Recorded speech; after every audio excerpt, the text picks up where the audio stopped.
ബോർഡിന്റെ സംഗതി പ്രേമെടുത്ത് മാത്രം പറഞ്ഞാൽ മനസ്സിലായില്ലേ? ബാക്കിയുള്ള സ്റ്റോക്കൊക്കെ നാളെ എത്തും. ഇനി മുസ്തഫേനെ ഓർമ്മിച്ചേക്കണേ, മറക്കല്ലേ? ആ എടാ, നിന്റെ അമ്മ ഞാനിപ്പോ കേട്ടിരുന്നു. എവിടെ? നമ്മുടെ അണ്ടലൂർ ക്ഷേത്രത്തിലേക്ക് കയറി പോകുന്നുണ്ടായിരുന്നു. ഒറ്റയ്ക്കോ? അല്ലല്ല, നമ്മുടെ സനോജിന്റെ ഓട്ടോയിലെ വന്ന് പൊന്നാടിയുണ്ട്. അന്ന് വീട്ടിൽ നിന്ന് ഇറങ്ങിയതിന് ശേഷം പിന്നെ നീ ആ വൈക്കൊന്നും പോയിട്ടില്ല അല്ലേ?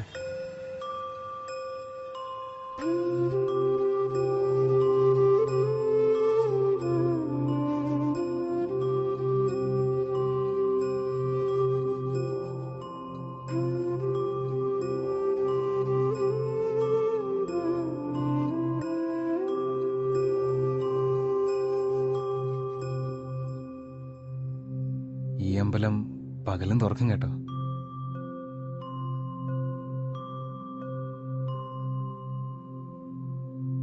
മനസ്സിന് സ്വൈരം തരാത്ത മക്കളുണ്ടായാൽ പിന്നെ അമ്മമാർക്ക് രാത്രിയും പകലും ഒന്നുമില്ലല്ലോ.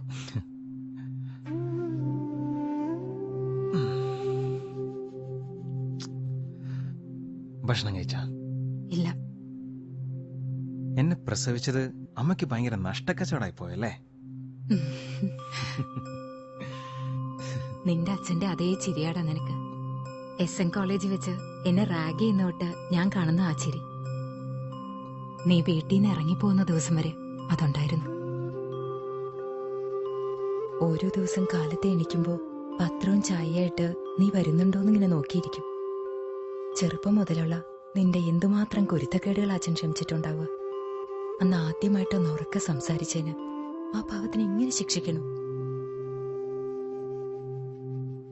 അച്ഛനും മക്കളും തമ്മിൽ വഴക്കുണ്ടാകുമ്പോ സ്നേഹക്കൂടുതൽ കൊണ്ട് മക്കളെ അനുകൂലിക്കുന്നവരാണ് മിക്ക അമ്മമാരും.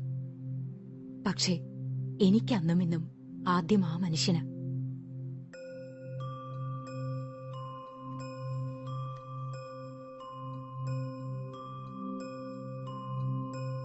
സ്വന്തം വീട്ടിലേക്ക് തിരിച്ചു വരാൻ നിനക്കാരുടെ അനുവാദം ആവശ്യമില്ല.